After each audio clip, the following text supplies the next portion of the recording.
అందరికీ నమస్కారం అండి. ఈరోజు రాజ్మా కర్రీ ఏ విధంగా చేయాలో తెలుసుకుందాం. రాజ్మా హెల్త్‌కి చాలా మంచిదండి. కీళ్ళ నొప్పులు తగ్గుతాయి. మెమరీ పవర్ తగ్గిన వాళ్ళకి ఇది చాలా మంచిదండి రాజ్మా కర్రీ. ఒక కప్పు రాజ్మా తీసుకున్నా అండి. నైట్ అంతా నానబెట్టుకున్నాను. కుక్కర్ తీసుకొని కుక్కర్‌లోకి రాజ్మా వేసుకొని కొద్దిగా వాటర్ వేసుకొని ఉడికించుకోవాలి. 5, 6 విజిల్స్ వచ్చేంత వరకు ఉడికించుకోవాలండి.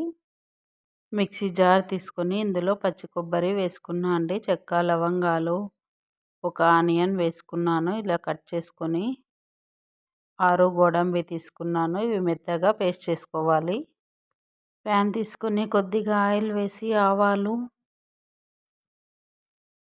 చిన్నగా కట్ చేసుకున్న ఆనియన్స్, కరివేపాకు, అల్లం వెల్లుల్లి పేస్టు వేసుకొని పచ్చివాసన పోయేంత వరకు వేయించుకోవాలండి. సిమ్లో పెట్టుకొని వేయించుకోవాలి. 1 spoon red chilli powder, 1 spoon ధనియాల పౌడర్, 1 స్పూన్ గరం మసాలా, కొద్దిగా పసుపు వేసుకొని బాగా వేయించుకోవాలండి. కొద్దిగా వేగిన తర్వాత మనం గ్రైండ్ చేసుకున్న పేస్టుని ఇందులోకి వేసుకోవాలి. వేసుకొని కొద్దిగా వాటర్ వేసుకొని ఉడికించుకోవాలండి.